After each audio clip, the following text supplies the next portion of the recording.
नमस्कार, मैं हूं माधवी और आप देख रहे हैं स्वामी न्यूज। और अब समाचार विस्तार से। विजन अजमेर संस्थान के तत्वावधान में आयोजित सड़कों की समस्या और समाधान विषय पर आयोजित परिचर्चा में रविवार को सार्वजनिक निर्माण विभाग के सेवानिवृत्त मुख्य अभियंता अविनाश शर्मा ने कहा कि डामर के 95% सड़कें बारिश में जमा पानी की पर्याप्त निकासी का अभाव एवं नालों तथा नालियों पर हो रहे अतिक्रमण सड़कों की बदहाली का कारण बनते हैं। विजन अजमेर संस्था के तत्वावधान में आयोजित सड़कों की समस्या और समाधान विषय पर आयोजित परिचर्चा में रविवार को सार्वजनिक निर्माण विभाग के सेवानिवृत्त मुख्य अभियंता अविनाश शर्मा ने कहा कि डामर की 95% सड़कें बारिश में जमा पानी की पर्याप्त निकासी का अभाव और नालों तथा नालियों पर हो रहे अतिक्रमण सड़कों की बदहाली के कारण बनते हैं। ज्ञानमार्ग पंचशील हाउसिंग बोर्ड स्थित डॉक्टर आकाश माथुर के निदान डाइजेस्टिव हेल्थ सेंटर पर आयोजित परिचर्चा में शर्मा ने कहा कि सड़कों की टूट फूट से बचने के लिए जरूरी है कि प्री मानसून सत्र से ही पैचिंग वर्क शुरू कर बदहाली से बचा जा सकता है। उन्होंने कहा कि इसके लिए सभी विभागों का आपसी तालमेल भी जरूरी है तथा वर्तमान में नई तकनीकी के आधार पर ठंडे डामर और मिश्रित सामग्री से सड़कों की मरम्मत संभव है। सार्वजनिक निर्माण विभाग के अधीक्षण अभियंता केदार शर्मा ने अपने विचार व्यक्त करते हुए बताया कि हाइब्रिड सिस्टम के तहत सड़कों की लंबे समय तक चलने की कार्य योजना बनाई जानी चाहिए। इसके अंतर्गत आवश्यकता अनुसार डामर तथा सीमेंट सड़कों के निर्माण का चयन किया जाना चाहिए। उन्होंने कहा कि शहर अथवा जिले सहित राज्य की मुख्य सड़कों को सूचीबद्ध कर उनके रखरखाव एवं मरम्मत की जिम्मेदारी और अलग से बजट निर्धारित किया जाना चाहिए। सड़कों के दोनों ओर पानी की निकासी समुचित व्यवस्था से भी टूट-फूट से बचा जा सकता है। इन सभी में विकास प्राधिकरण, नगर निगम तथा सार्वजनिक निर्माण विभाग की परिधि में आने वाली सड़कों को सूचीबद्ध करना नितांत आवश्यक है, जिससे इनके रखरखाव में आसानी होगी। इस अवसर पर पीएनबी के पूर्व महाप्रबंधक वेद माथुर ने कहा कि बड़े शहरों की तरह योजना बनाकर शहर के सड़कों को दीर्घकालीन चलने के लिए उचित ड्रेनेज का मास्टर प्लान बनाकर निस्तारण करना चाहिए। परिचर्चा में एडवोकेट प्रकाश मीणा ने कहा कि हमें अधिकारों से पहले अपने नागरिक कर्तव्यों को निभाना जरूरी है। सड़कों की दुर्दशा पर कहा कि सड़कों के निर्माण समय ही काम में ली जाने वाली सामग्री की सही जांच व निगरानी रखना जरूरी है। इसके अभाव में सरकारी अधिकारी एवं ठेकेदार अनुचित लाभ उठाते हैं। सभी विभागों में तालमेल से सड़कों पर की जाने वाली तोड़फोड़ से भी रोका जाना चाहिए। बलवंत सिंह शेखावत ने कहा कि शहर में अवांछनीय जल भराव को रोककर क्षतिग्रस्त होने से बचाना चाहिए। शहर के सुभाष नगर क्षेत्र में ब्यावरचुंगी से लेकर आदर्श नगर तक सीमेंट सड़क निर्माण किया जाना चाहिए। डॉक्टर आकाश माथुर ने कहा कि शहर की चिंता के साथ हमें अपने स्वास्थ्य के लिए रोजाना व्यायाम और दौड़ लगानी चाहिए, साथ ही सात्विक भोजन करना चाहिए। अंतर्राष्ट्रीय बास्केटबॉल खिलाड़ी विनीत लोहिया ने कहा कि हमें वास्तविकता के अपनाकर जमीनी स्तर पर उतरकर कार्यों को अंजाम देना चाहिए, जिससे प्रशासन व सरकार का ध्यान अजमेर की मूलभूत समस्याओं की ओर ध्यान आकर्षित हो। परिचर्चा का संचालन माधवी स्टीफन ने किया। विजन अजमेर द्वारा किए जा रहे कार्यों की जानकारी व आज की परिचर्चा की पूर्ण जानकारी गिरधर तेजवानी ने दी। धन्यवाद समन्वयक कमल प्रकाश कृष्णानी ने दिया। बैठक में आमजन संस्थाएं सड़कों की समस्या पर अल्पकालीन व दीर्घकालीन सुझाव दिए गए, जिनमें उमेश चौरसिया, पुरुषोत्तम तेजवानी, डॉक्टर भरत चबलानी, अमर सिंह राठौर, हरिकिशन टेकचंदानी, महेंद्र कुमार तीर्थानी, राजीव शर्मा, सुनील यादव आदि उपस्थित रहे। जो है उनके ऊपर कुछ कार्रवाई हो गई है, परंतु दीर्घकालीन के लिए जो अजमेर में पानी हम लोगों के पास में यहाँ पे आना चाहिए, चाहे इंदिरा गांधी योजना के तहत हो, चाहे हम लोगों को चंबल की योजना के तहत, कहीं ना कहीं दूसरी योजना के ऊपर यदि हम लोग काम नहीं करेंगे तो आने वाले 40 साल बाद, 30 साल बाद अजमेर वापस त्राहिमाम करेगा। उसके लिए हमने एक लेटर गवर्नमेंट को, मुख्यमंत्री को भी दिया, यहाँ के कलेक्टर्स को भी दिया, यहाँ की जो उससे संबंधित जो विभाग के उन सब चीज़ों के लिए है। हमारी ये रही कि हम लोग एक बार हम लोगों को प्रॉपर तरीके से जयपुर चलना चाहिए था। हम लोग जयपुर नहीं गए, हम लोग यहीं पर भी से उनको डिस्पैच किया, उनकी रिसीविंग हम लोगों को और वहाँ से डिपार्टमेंट से हम लोगों को रिस्पॉन्स किया है। पिछले दिनों हमने एक जो बरसाती पानी को लेकर 24 सूत्रीय आइटम, 24 सुझाव अलग अलग हमने यहाँ से अलग अलग पॉइंट वाइज भेजे थे। उन 24 पॉइंट भी वहाँ पर पहुँच गए और उनसे मुख्यमंत्री कार्यालय से बाकायदे वहाँ से टेलीफोन आया कि आपका एक पत्र प्राप्त हुआ और एक्चुअली इस बारे में आपसे कुछ यदि हो सकता है कुछ लोगों को हम लोग जयपुर बुलावे और जयपुर में बुला के वहाँ से मुख्यमंत्री जी इस बारे में चर्चा करना चाहते हैं, तो इस बारे में हो सकता है कि अपन को एक बार जयपुर चलना पड़े। तीसरा, आज जो हमने जिस विषय के ऊपर आज हमने जो हमारी शहर की टूटी हुई सड़कों के ऊपर हमने चर्चा करी कि इन सब चीज़ों में बोलना तो क्या होता, कई चीज़ मेरे भी दिमाग में आती है, हम ऐसे कर लेते तो ऐसे हो जाता है, ऐसे कर लेते तो ऐसा। तो आज हमने इसमें एक्सपर्ट में हमने अविनाश शर्मा जी को, कैलाश शर्मा जी को हमने बुलाया और आज क्योंकि आप भी डॉक्टर साहब भी इन सब चीज़ों से विभागों में रहे तो सारी सब चीज़ों के हिसाब से जानकारी रही है। मैंने मीना जी को, प्रकाश मीना जी को भी बेसिकली इसलिए बुलाया क्योंकि ये इन सब चीज़ों के अंदर इंटरनल, क्योंकि क्या होता है कोई भी काम सीधे तरीके से नहीं होता। सीधे तरीके से कराने के लिए एक लेटर के तरीके से हो सकता है, कहीं ना कहीं इनको क्रांति के रूप में जा सकता है, अलग अलग तरीके से, क्योंकि देश को भी आज़ादी ऐसे नहीं मिली थी, अहिंसा के तरीके से भी मिली थी। क्रांतिकारी लोग भी आए थे और कई सारे साइलेंसली काम करने वाले लोग थे। तब हमारे यहाँ देश के अंदर हमको आज़ादी मिली थी, तो अलग अलग क्षेत्रों में हम लोगों को आज काम करना पड़ेगा। आज का जो कुल मिलाकर जो मेरे दिमाग में निष्कर्ष है, वो सबसे बड़ा ये है कि अजमेर की जो सड़कें हैं, उन सड़कों का एक सबसे बड़ा दुर्भाग्य ये है कि दोनों तरफ नालियाँ हैं। मैं आपको नालियों का एक छोटा सा एग्जाम्पल कल का देता हूँ, कल रात का एग्जाम्पल देता हूँ, उससे बेसिकली आप लोगों को सबको समझ में आ जाएगा। जैसा आपने उस चीज को इंडिकेट किया कि आगरा गेट से लेकर और सूचना केंद्र तक की सड़क दलीय नहीं है, परंतु मैं आपको बताऊं कि उसके दोनों तरफ नाली नहीं है, नाली नहीं है और सड़क दल गई। अजमेर में उस जगह पे इतना पानी भरा है, यदि वो सड़क के ऊपर प्रॉपर तरीके से सीमेंटेड, क्योंकि वो भर रहा है पानी और आपके दोनों तरफ नाली नहीं है, ये तो आपकी समस्या ही है। नाली की योजना कहीं ना कहीं लोगों को ड्रेनेज के सिस्टम को प्रॉपर तरीके से हो, और ड्रेनेज भी हम लोगों का दुर्भाग्य ये भी होता है कि जो ड्रेनेज बनती है वो ड्रेनेज प्रॉपर तरीके से जिस टाइम पे जाके पहुंचनी वहां तक की ऊंचाई को भी ध्यान, क्योंकि ड्रेनेज के अंदर उस समय कोई अभी उसको चेक करने वाला नहीं होता है कि उसकी ड्रेनेज जा कर ही ड्रेनेज तो डाल दी।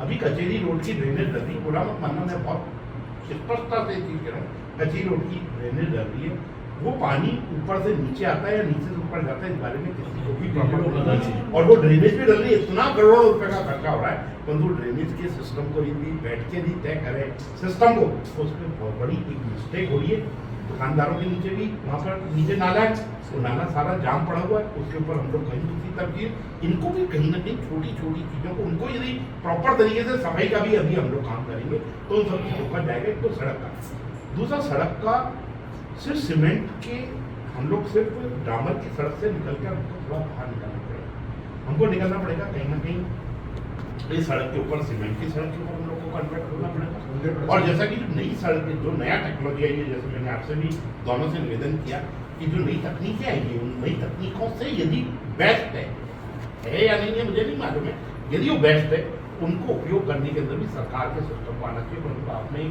बहुत अच्छी चीज़ बताई कि यदि लॉन्ग टर्म के हिसाब से यदि हम सड़कों के लिए लोगों को बातें कर दें, इस चीज़ के लिए बातें कर दें कि ये सड़क सिर्फ एक साल में तुमको हर बार पेमेंट सिस्टम नहीं है, ये तुमको आगे भी तुमको उसको मेंटेन करना पड़ेगा, तो सब चीज़ों के अंदर भी आप लोगों को बढ़िया रहेगा। तो ये सारी चीज़ें आज पंचशील हाउसिंग बोर्ड में डॉक्टर आकाश माथुर के क्लिनिक पर एक विजन अजमेर की मीटिंग हुई, जिसमें अजमेर की सड़कों के बारे में विस्तृत चर्चा हुई। इस चर्चा का जो परिणाम सामने आया विश्लेषण के बाद, वो ये था, सबसे पहली महत्वपूर्ण बात ये थी कि अजमेर के अंदर कहाँ सड़कें टूटी हुई हैं, किस तरह उनका पुनर्निर्माण होना है, किस तरह गड्ढे भरे जाने हैं, इसके लिए एक समग्र योजना बननी चाहिए। दूसरी महत्वपूर्ण बात ये थी कि जो सड़कें बनती है, यदि पानी के ड्रेनेज की उचित व्यवस्था नहीं है तो कुछ ही दिनों में टूट जाएगी। इसलिए सड़क बनाने से पहले यह देखना होगा कि पानी की निकासी की उपयुक्त व्यवस्था है। एक और महत्वपूर्ण बात ये थी कि तकनीकी व्यवहार्यता या टेक्निकल फिजिबिलिटी देखी जानी चाहिए। कई स्थान ऐसे हैं जहाँ पानी की आवक इतनी ज़्यादा है कि वहाँ डामर के बजाय सीमेंट की सड़क बननी चाहिए, तो वहाँ सीमेंट की सड़कें बननी चाहिए। कुछ लोगों का यह भी मत था कि सरकार के अंदर जो इंजीनियर होते हैं उनकी सड़कों की गुणवत्ता के बारे में कोई जवाबदेही या अकाउंटेबिलिटी नहीं होती। एक सड़क जब नई बनती है, यदि वो टूट जाती है 6 महीने 4 महीने में, या एक ही बरसात में पूरी सड़क बह जाती है, तो उसके लिए ना तो कभी किसी कॉन्ट्रैक्टर को और ना ही किसी इंजीनियर को जिम्मेदार ठहराया जाता है। जबकि कोई भी सड़क बनती है तो टैक्स पेयर की कड़ी और गाढ़ी कमाई से बनी हुई होती है। तो यदि अकाउंटेबिलिटी आने लग गई तो अपने आप क्वालिटी कंट्रोल होगा और सड़कों की गुणवत्ता बेहतर होगी। इसके अलावा जगह जगह जो खुदाई होती है, और खुदाई के समय जब कोई पाइपलाइन डलती है तो खुदाई के चार्जेस जो उपभोक्ता होता है उससे लिए जाते हैं, लेकिन वो जो खुदाई से सड़क तोड़ी जाती है वो नहीं बनती है। इसी तरह एक बात ये भी थी कि आजकल कई शहरों के अंदर इस तरह की जो यूटिलिटीज़ होती हैं उनके लिए सड़क के किनारे एक डक्ट बना दी जाती है। उस डक्ट में सब तरह की केबल्स और पाइप आ जाते हैं। तो जो नई कॉलोनियाँ बन रही है उसमें इस तरह की कोई डक्ट बननी चाहिए।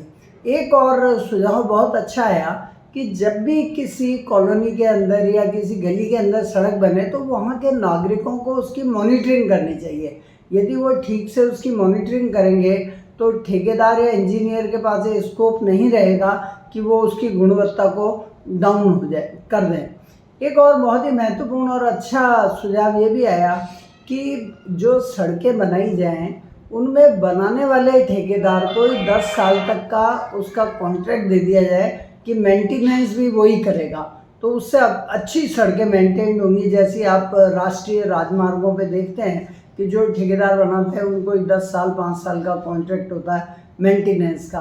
तो कुल मिला के सुझाव आए और जो नागरिक थे उन्होंने इस बात पर अफसोस व्यक्त किया कि अजमेर की सड़कों की इतनी खराब और खस्ता हालत है कि पूरा शहर बदहाल हो गया है और हर साल ये स्थिति आती है।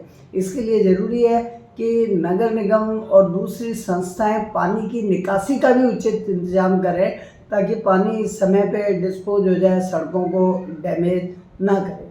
जी, आपका परिचय?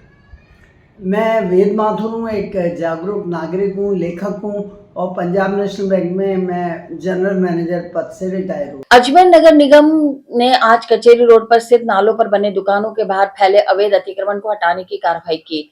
नगर निगम द्वारा आयुर्वेद की दुकान कचेरी रोड से शुरुआत कर जेसीबी मशीनों से अतिक्रमण को हटाया। इस कार्रवाई के दौरान भारी पुलिस जाब्ता तैनात रहा ताकि कानून व्यवस्था बनाए रखी जा सके। कचेरी रोड पर नाले के निर्माण कार्य को गति दी जा रही है जिससे क्षेत्र में जल निकासी की समस्या का समाधान हो सके। प्रशासन की इस कार्रवाई का उद्देश्य शहर में सुव्यवस्थित ढंग से विकास कार्यों को पूरा करना और अवैध अतिक्रमण पर अंकुश लगाना है। नगर निगम की बड़ी कार्रवाई है। मैं आपको बताऊं, कचहरी रोड पर बड़ा अतिक्रमण हटाया जा रहा है। लगभग 10 से भी ज्यादा दुकानें हैं ऐसी जो नाले के ऊपर बनी हुई है। उन सभी दुकानों को ध्वस्त किया जा रहा है। तस्वीरें आप देख पा रहे हैं, लाइव तस्वीरें हैं स्वामी निशंक के माध्यम से। नगर निगम की बड़ी कार्रवाई है। कचहरी रोड पर जो अतिक्रमण हो रखा था बड़ी बड़ी दुकानों पर, उन सभी दुकानों को हटाया जा रहा है। आप देख सकते हैं भारी पुलिस बल यहाँ पे मौके पे बुलाया गया है। नगर निगम की पूरी टीम पहुंच चुकी है और जो दुकानें हैं उनको खाली कराने का जो प्रोसेस है वो पहले ही नोटिस जारी कर दिया गया था नगर निगम की ओर से। फिलहाल आप देखिए जेसीबी का पंजा लगातार कचहरी रोड पर हो रही इस पूरे अतिक्रमण को हटाने की कार्रवाई में जुट गया है। 2 से 3 जेसीबी नगर निगम की काम कर रही है। कचहरी रोड की तस्वीरें हैं।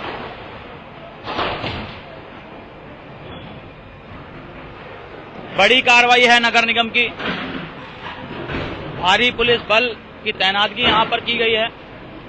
पूर्व में ही जो है नोटिस चस्पा कर दिया था। आप देखिए पूरा धूल धूल हो रहा है। वो यूं कि जो दुकानें बनी हुई है नाले के ऊपर ये दुकानें बनी हुई है और ये रोड का जो काम है वो स्मार्ट सिटी के दरमियान ये चौड़ा होना है और उसी में यहां से एक नाला जा रहा है जिसमें ब्लॉक लगाए जा रहे हैं कचहरी रोड पर।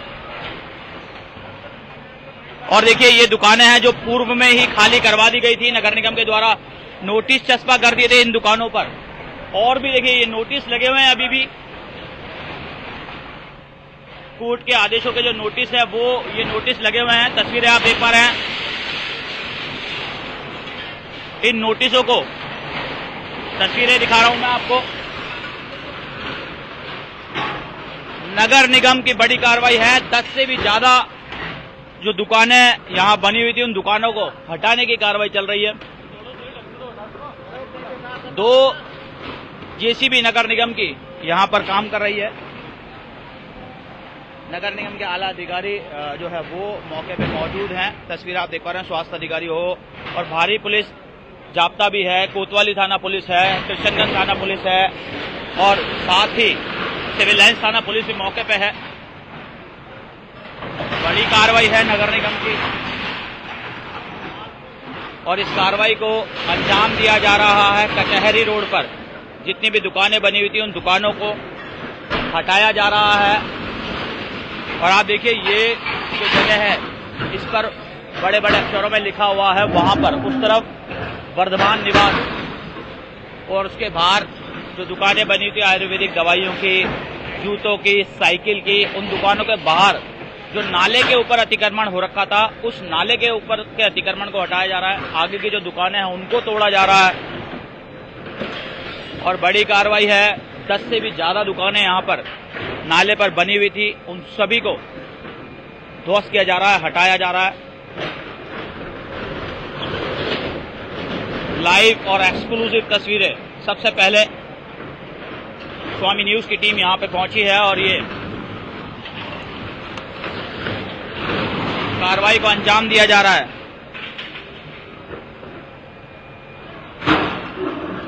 लेकिन लाइव और एक्सक्लूसिव वीडियो फुटेज है ये, जो मैं आपको लाइव तस्वीरें दिखा रहा हूं।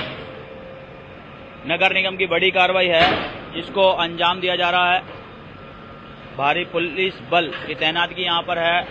नगर निगम की 2 जेसीबियां लगातार काम कर रही हैं।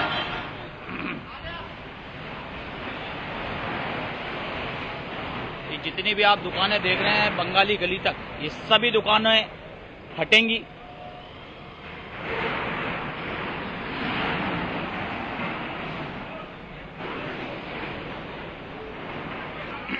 ये टीम है नगर निगम की।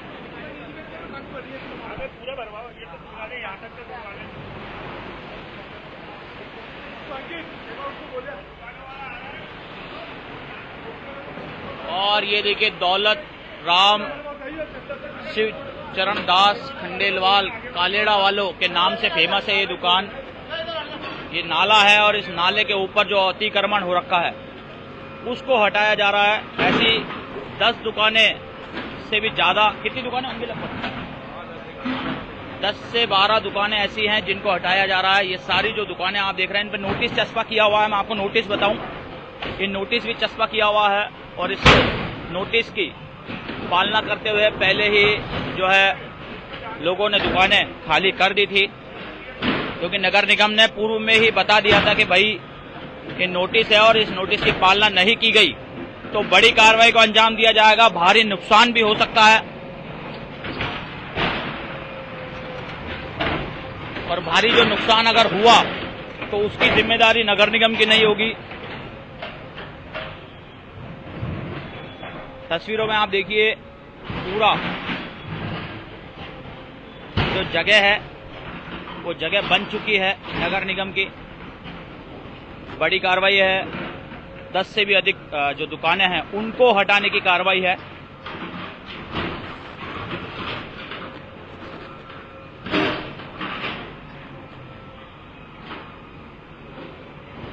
भारी पुलिस बल की तैनाती यहां पर की गई है।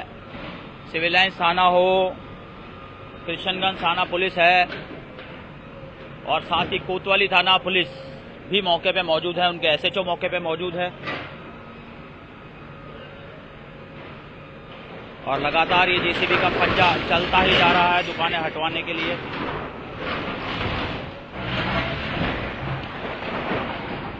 बड़ी कार्रवाई नगर निगम की तस्वीरें आप देख पा रहे हैं। 10 से भी अधिक दुकानों को हटाया जा रहा है। 10 से भी ज्यादा ऐसी दुकानें हैं जो अवैध तरीके से नाले के ऊपर बनी हुई थी। उन 10 से भी ज्यादा दुकानों को नगर निगम के द्वारा आज हटाया जा रहा है। तस्वीरें आप देख पा रहे हैं, लाइव तस्वीरें हैं।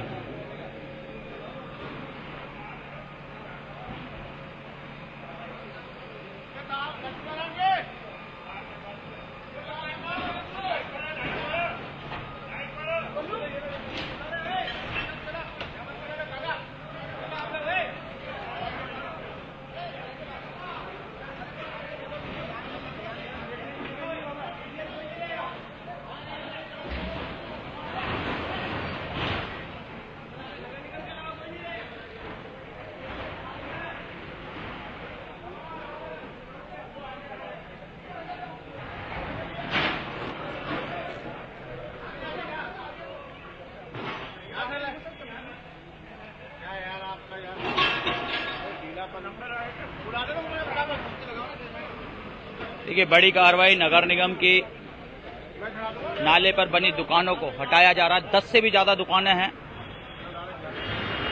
कालेड़ा वाले जो फेमस दुकान अजमेर की हुआ करती थी उस दुकान को भी ध्वस्त किया जा रहा है। नगर निगम के आला अधिकारी मौके पे मौजूद हैं।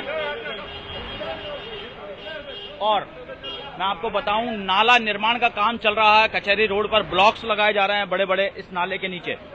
तो ये नाला पूरा आगे तक जा रहा है। तो नाले के ऊपर जो दुकानें बनी हुई है, उन दुकानों को हटाने का काम है।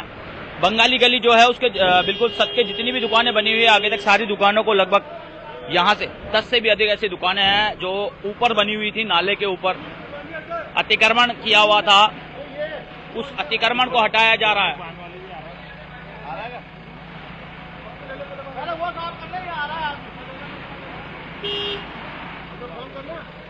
मैंने आपको नोटिस भी बताया है, इनकी जो दुकानें हैं उन पर नोटिस भी चस्पा जो किया हुआ है, वो तस्वीरें भी मैंने आपको बताई है।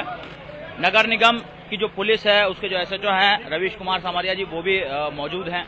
आप देखिए भारी पुलिस बल जो है मौजूद हैं। सीओ रुद्र प्रकाश जी हैं, रविंदर जी हैं, छोटू लाल जी हैं, ये सभी जो है ये भी मौजूद खड़े हुए हैं। तस्वीरें है लाइव तस्वीरें जो हैं आप देख पा रहे हैं।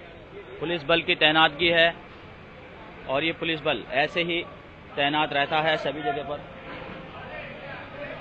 जब जब बड़ी कार्रवाई को अंजाम दिया जाता है।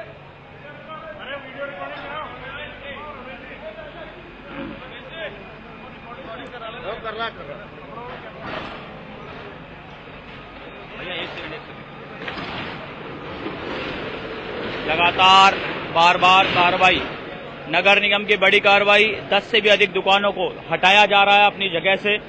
तस्वीरें देख रहे हैं, नगर निगम का पंजा जो है चल चुका है। 10 से भी ज्यादा दुकानें कचहरी रोड पर हटाई गई है। कचहरी रोड पर हटाई गई है 10 से भी ज्यादा दुकानें।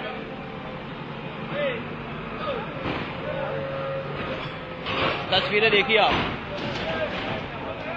10 से भी ज्यादा दुकानें जो है हटाई गई है। 2 जेसीबीयां लगातार काम कर रही है इस पे। 2 जेसीबीयां काम कर रही है। इन 2 जेसीबीओं के द्वारा हटाया गया है ये पूरा अतिक्रमण।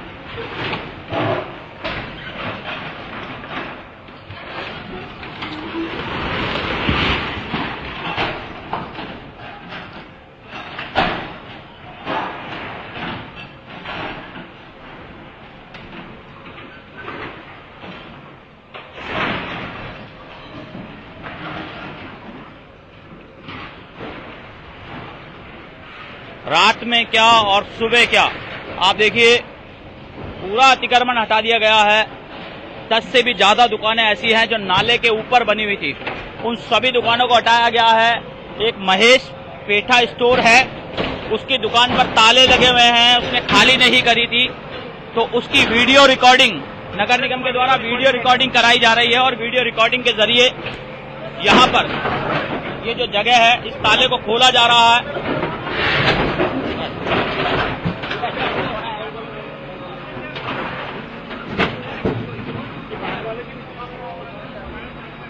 ये नगर निगम के द्वारा जो ताला लगाया गया था दुकान में, दुकानदार के द्वारा, वो नगर निगम के द्वारा खोला जा रहा है।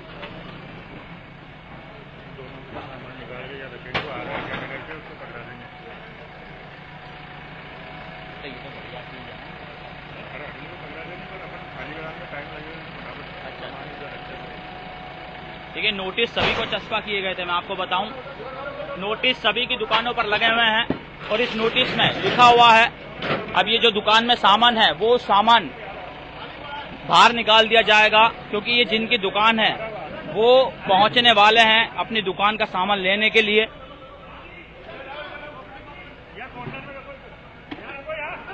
महेश पेटा स्टोर है जिनकी दुकान को खाली किया जा रहा है, क्योंकि खाली नहीं की थी उन्होंने अपनी दुकान।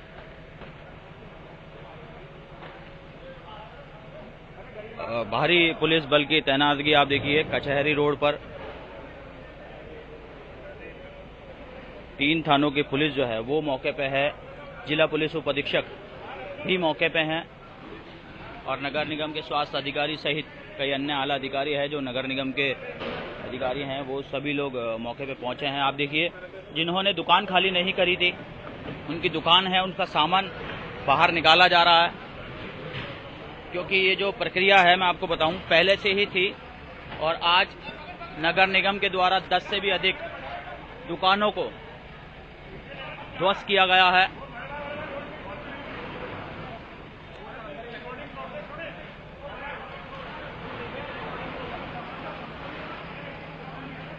10 से भी ज़्यादा दुकानों को तोड़ा गया है। चलिए मैं तस्वीरें दिखाऊं आपको एक बार।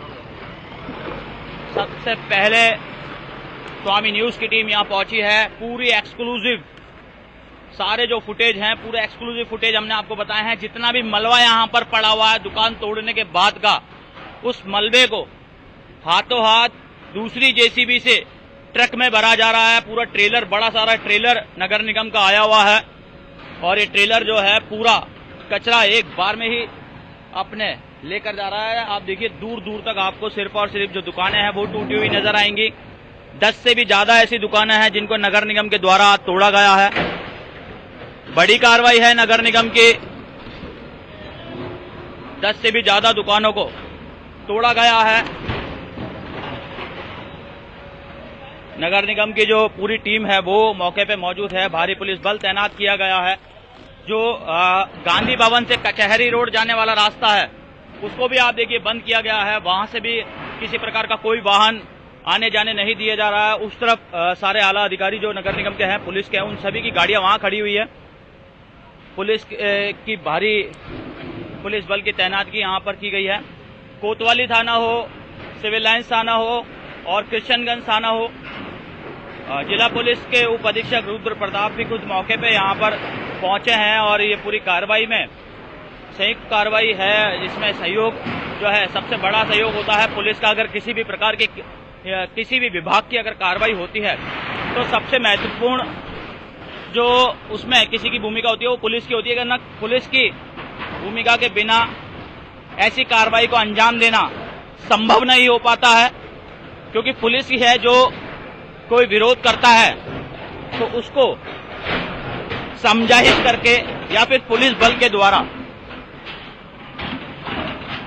उस जगह से हटाती है। नाले के ऊपर जितनी भी अतिक्रमण हो रखा था उस अतिक्रमण को हटाया गया है। 1-2 दुकानें हैं जिनमें सामान अभी भी अंदर है, उन सामान को वीडियोग्राफी कराई जा रही है बाकायदा। पुरानी दुकान कालेड़ा वालों की, उस दुकान से भी अतिक्रमण हटाया जा रहा है। 10 से भी ज्यादा ऐसी दुकानें हैं जिनको फिलहाल नगर निगम ने ध्वस्त कर दिया है।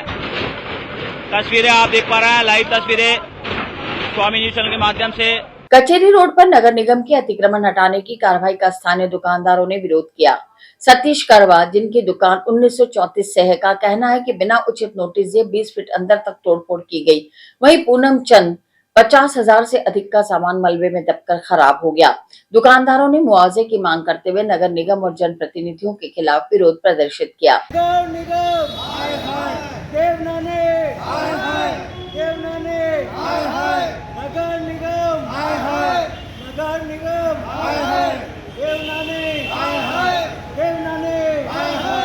आज नगर निगम द्वारा कचहरी रोड पर अतिक्रमण के खिलाफ कार्रवाई की गई, जिसका स्थानीय दुकानदारों ने कड़ा विरोध जताया। स्थानीय दुकानदार सतीश करवा, जिनकी दुकान 1934 से संचालित हो रही है, उन्होंने कहा कि उनकी दुकान का नक्शा नगर निगम द्वारा स्वीकृत है। उन्होंने बताया कि आज सुबह 6 बजे नगर निगम ने उनकी दुकान पर नोटिस चिपकाया और 20 मिनट बाद ही कार्रवाई करते हुए 20 फीट अंदर तक के हिस्से को तोड़ दिया गया। वहीं पूनम चंद नामक दुकानदार ने बताया कि उनकी दुकान में रखा करीब 50,000 रुपये का मार्बल का सामान मलबे के नीचे दबकर खराब हो गया। उन्होंने नगर निगम से मुआवजे की मांग भी की। इस कार्रवाई के खिलाफ क्षेत्रीय दुकानदारों ने नगर निगम और जनप्रतिनिधियों के खिलाफ नारेबाजी करते हुए अपना विरोध दर्ज कराया। दुकानदारों का कहना है कि नाला निर्माण के दौरान अतिक्रमण हटाना उचित है, लेकिन 20 फीट अंदर तक के क्षेत्र में तोड़फोड़ करना सरासर गलत है। ये अवैध कार्रवाई की गई है और प्रायर नोटिस भी नहीं दिए गया। बिना नोटिस के इन्होंने कार्रवाई की है और आके तोड़फोड़ कर दी है और ये गलत है। मेरे पास सारे नक्शे हैं जो मैंने इनको ऑलरेडी जब अदिति मेहता थी तब भी दे दिए थे। TN चतुर्वेदी साहब उसके पहले आए थे, उनको भी दे दिए थे और उन्होंने कोई कार्रवाई नहीं की। उन्होंने छोड़ के गए कि ये आपकी अपनी निजी है, इसलिए हम इसको तोड़ के नहीं जाते। उसके बाद इन्होंने फिर अभी नोटिस दिया और उसके बाद अभी अवैध रूप से इसको तोड़ दिया। या तो वापस बाउंड्री वॉल बना के दें, या अगर इनको ऐसा ही अगर बहुत नीड है ज़मीन की तो इसका कमर्शियल रेट से जो आज की रेट है उससे हमको मुआवजा दें। सतीश, पिछले 11 दिनों से अपनी मांगों को लेकर रेजिडेंस डॉक्टर्स द्वारा 2 घंटे का कार्य बहिष्कार किया जा रहा है। आज डॉक्टर्स ने अपने विरोध प्रदर्शन को और तेज करते हुए पूर्ण कार्य बहिष्कार की घोषणा कर दी। रेजिडेंस डॉक्टरों की प्रमुख मांगों में सुरक्षा, अस्पताल में बैठने और खाने पीने की उचित व्यवस्था शामिल है। डॉक्टरों का कहना है कि उनके कार्यस्थल पर मूलभूत सुविधाओं का अभाव उनके कार्य में बाधा उत्पन्न कर रहा है। यदि उनकी मांगे शीघ्र पूरी नहीं की गई तो बड़ा आंदोलन किया जाएगा। आज ये हमारा लगातार ये 12वां दिन था, जिसमें अजमेर मेडिकल कॉलेज लगातार 6 दिन से 2 घंटे के कार्य बहिष्कार पर था, लेकिन सरकार ने अभी इस तरह का कोई माहौल नहीं बनाया, हमारे साथ वार्ता नहीं की रेजिडेंटों के साथ में। तो सभी रेजिडेंट, राजस्थान के जितने भी रेजिडेंट हैं सभी मेडिकल कॉलेज के, उन्होंने ये डिसाइड किया है कि हम आज से सभी एक साथ इसमें पूर्ण कार्य बहिष्कार पर जाते हैं, जिसमें अजमेर मेडिकल कॉलेज के सभी रेजिडेंटों ने एक सहमति दी और आज सुबह 9 बजे से हम अपने कार्य बहिष्कार करें। और मैं आप मीडिया के माध्यम से सरकार से विनती करता हूं कि आमजन को कोई परेशानी ना हो, एक जल्द से जल्द हमारे साथ वार्ता की जाए और एक ऐसा माहौल बनाया जाए कि रेजिडेंट कभी भी इस तरह के स्ट्राइक के लिए मजबूर ना हो, क्योंकि सुरक्षा मांगना हमारा अधिकार है। पहली बात तो हमें मांगनी नहीं चाहिए थी, सरकार को खुद को ये चीज़ जब आपने बनाया है सिस्टम तो उसमें सुरक्षा का तो प्रावधान होना चाहिए था ना, और इसको हमें मांगना पड़ रहा है कि बड़ी शर्म की बात है। दूसरा, हम लोग जो ड्यूटी रूम देखते हैं, जहाँ बैठते हैं करते हैं, अगर हम सेवा कर रहे हैं, अगर हमें खाने पीने के लिए बैठने के लिए एक जगह नहीं है अच्छी, तो कैसे काम किया जाएगा। तो मैं सरकार से आपके माध्यम से विनती करता हूँ कि जल्दी से इस गतिरोध को तोड़ा जाए और एक अच्छा सा माहौल बना के हमारी मांगों पर सहमति जता के और जनता को जो एक अच्छा माहौल दे जाए। Doctor Dilraj Meena, RDA president Ajmer. आज अजमेर के नर्सेज एसोसिएशन एकीकृत महासंघ ने मनोज कुमार शर्मा को जिला अध्यक्ष पद पर नियुक्त किया। इस अवसर पर शर्मा ने कहा कि उनकी पहली प्राथमिकता नर्सिंग कर्मियों के लिए ठेका प्रथा को समाप्त कर उन्हें संविदा में स्थानांतरित करना होगा। इसके साथ ही उन्होंने नर्सिंग कर्मियों की विभिन्न समस्याओं को दूर करने के लिए ठोस कदम उठाने का संकल्प लिया। आगामी चुनाव को देखते हुए और नर्सेज उद्देश्यों और नर्सेज की मांगों को पूरा करवाने के लिए आज राजस्थान नर्सिंग एसोसिएशन एकीकृत ने अजमेर में जिलाध्यक्ष के रूप में श्री मनोज कुमार शर्मा जी को नियुक्त किया है। मनोज कुमार शर्मा जी नर्सेज की उद्देश्यों की पूर्ति के लिए आगामी 6 महीने तक संघर्ष करेंगे। नर्सेज की विभिन्न मांगों में ठेका प्रथा जो अभी नर्सेज की चलाई है, जिसमें नर्सेज का वेतन एजेंसी ऑफ प्लेसमेंट के माध्यम से मात्र 7,900 रुपये है, उसको लेकर मनोज जी संघर्ष करेंगे और आगामी समय में कम से कम जो यूटीवी को वेतन दिया जा रहा है 37,800, वो एजेंसी प्लेसमेंट को वेतन मिले। और अजमेर चिकित्सालय में जो नर्सेज की ड्यूटी को व्यवस्था को लेकर एवं नर्सेज की समस्या को लेकर जो भी खामियां हैं, श्री मनोज कुमार जिलाध्यक्ष के रूप में उनका समाधान करने का पूरा प्रयास करेंगे। और अभी वर्तमान में 6 महीने के पश्चात विधिवत तरीके से चुनाव भी होंगे। वर्तमान में आरएनए के चुनाव होने की तिथि लगभग निर्धारित हो चुकी है। जब तक एक गुट है राजस्थान नर्सिंग एसोसिएशन, उसके बाद दूसरा गुट उनको नहीं मिल पाता कि उनकी समस्या का समाधान हो। इसलिए आज राजस्थान नर्सिंग एसोसिएशन एकीकृत ने जिलाध्यक्ष के रूप में मनोज कुमार शर्मा जी को नियुक्त किया है। और मैं आपके माध्यम से, मीडिया के माध्यम से राजस्थान सरकार तक ये मैसेज देना चाहता हूं कि राजस्थान नर्सिंग एसोसिएशन एकीकृत में सभी युवा नौजवान नर्सेज नियुक्त हैं। पूरे राजस्थान में नौजवान की मांग उठाने का बीड़ा पार किया है। तो आप नर्सेज के साथ जो शोषण हो रहा है 7,900 रुपये का, उसको खत्म करके उनका न्यूनतम मानदेय कम से कम 37,800 करें। और नर्सेज की जो विभिन्न प्राचीन काल से मांगे चली आ रही हैं, दिल्ली और राजस्थान वेतन भत्ता एक समान, ग्रेड पे की मांग, पृथक निदेशालय की मांग और भी नर्सेज की मांग है, नर्सेज भर्ती 2023 जिसमें अतिशीघ्र नियुक्ति देने की मांग है। इन सारी मांगों को पूर्ण करने को लेकर आज मनोज जी ने संकल्प लिया है कि निश्चित रूप से इन मांगों को लेकर वो राजस्थान सरकार और राजस्थान के जनप्रतिनिधि, चिकित्सा मंत्री, मुख्यमंत्री एवं विभागीय अधिकारियों से बातचीत करेंगे और जल्द ही इन मांगों को पूरा करवाने के लिए आंदोलन आरंभ करेंगे। मैं पवन कुमार मीणा, प्रदेश अध्यक्ष राजस्थान नर्सेज एसोसिएशन एकीकृत। नर्सेज की जो समस्याएं हैं उनको अधीक्षक और प्रिंसिपल सर से अवगत कराएंगे और जो भी वर्तमान में ठेका प्रथा जो भर्ती है उनको हम संविदा में इनका जो अभी मानदेय है वो 7,000 7,500 लमसम है, तो इनको हम संविदा में कन्वर्ट कराने का प्रयास करेंगे सबसे पहले। और उसके बाद जो हमारे नर्सेज की प्राथमिक समस्याएं हैं उनको लेकर हम अधीक्षक सर और प्रिंसिपल सर के पास जाएंगे। मनोज शर्मा, राजस्थान नर्सेज एसोसिएशन एकीकृत जिलाध्यक्ष। आगामी दीपावली पर्व को ध्यान में रखते हुए पुलिस अधीक्षक द्वारा शहर की यातायात व्यवस्था को सुचारू बनाए रखने के लिए ट्रैफिक पुलिस विभाग को सख्त दिशा निर्देश जारी किए। इस क्रम में ट्रैफिक पुलिस ने शहर में बिना परमिट वाले वाहनों के खिलाफ कार्रवाई की। आज दिल्ली गेट से गंज क्षेत्र तक अवैध रूप से खड़े वाहनों के खिलाफ व्यापक अभियान चला, जिसके तहत कई गाड़ियों का चालान किया गया। यह अभियान यातायात व्यवस्था को बेहतर बनाने और त्योहार के दौरान आम जनता को सुगम यातायात मुहैया कराने के उद्देश्य से चलाया जा रहा है। ये अपने लोंगे साइड में जो गली में वैसे लोगों ने नो पार्किंग में गाड़ियाँ खड़ी कर रखी थी, तो एसपी साहब ने आदेश फरमाया कि रोड पे नो पार्किंग में कोई शहर में कोई गाड़ियाँ खड़ी नहीं होगी। श्रीमान एसपी साहब के आदेश अनुसार हम नो पार्किंग की कार्रवाई कर रहे हैं और जो रोड के बीचों बीच जो गाड़ी खड़ी कर रखी है उनको गाड़ी को हम वैसे हमारे ऑफिस ले जाई जा रही है और ये कार्रवाई जारी है श्रीमान एसपी साहब का आदेश।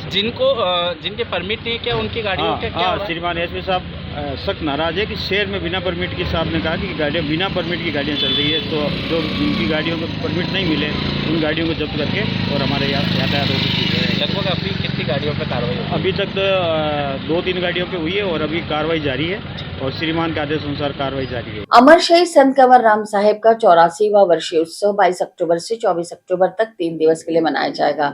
यह कार्यक्रम Sant Kanwar Ram senior secondary school Ashaganj में आयोजित होगा, जिसमें विभिन्न प्रकार के कार्यक्रम आयोजित किए जाएंगे। आज आयोजित प्रेस वार्ता में इस उत्सव की जानकारी दी गई। अमर शहीद संत कंवर राम साहेब की जय, सच्चे साईं सतराम दास साहेब की जय। जैसा कि मैं आपको बताना चाहूँगा कि प्रति वर्ष की भांति इस वर्ष भी जो है संत कंवरराम साहब का 84वां वर्षीय उत्सव संत कंवरराम स्कूल के प्रांगण में मनाया जाएगा। दिनांक 22, 23 और 24 तारीख को एक कार्यक्रम होगा और 25 तारीख सुबह को 7 बजे लक्ष्मीचंद भगत द्वारा पलाव डालकर इस कार्यक्रम को संपूर्ण किया जाएगा। दिनांक 22 तारीख को सायं 7:30 बजे निर्मल धाम के संत स्वामी आत्मदास जी महाराज द्वारा झंडा आरोहण कर कार्यक्रम का शुभारंभ किया जाएगा। तत्पश्चात आरती साहब होगी, उसके बाद भजन संध्या होगी। उल्लासनगर बम्बई से पधारे हुए संजय भगत जी अपना कार्यक्रम देंगे 22 तारीख को। दूसरे दिन भी जो इसी प्रकार से कोटा से लक्ष्मीचंद भगत और संजय भगत जी कार्यक्रम देंगे और 24 तारीख दिन को संत कंवरराम धर्मशाला के अंदर एक आम भंडारा रखा गया है, जिसमें कोई भी आके भंडारा ग्रहण कर सकता है। उसके सिवाय शाम को 7 बजे वापस आरती साहब होगी, भजन संध्या होगी। उसमें भजन संध्या के साथ साथ जो है संत कंवरराम स्कूल के बच्चे अपनी प्रस्तुति देंगे तथा नागपुर से पधारी मंजूश्री तेजवानी जी जो इंटरनेशनल कलाकार है अपना कार्यक्रम प्रस्तुत करेगी। वह लक्ष्मीचंद भगत भी अपना कार्यक्रम देंगे और सुबह 7 बजे जो है पलाव डालकर कार्यक्रम की समाप्ति की। यह कौन सी वर्षी है संत कंवर? 84वीं वर्षी है। परिचय? मेरा नाम नरेंद्र शानी भगत, अध्यक्ष संत कंवरराम मंडल और मेरे समस्त कार्यकारिणी के सदस्य मेरे साथ। और इसी के साथ ये समाचार बुलेटिन नहीं समाप्त होते। मुझे दीजिए इजाजत, देखते रहें स्वामी न्यूज।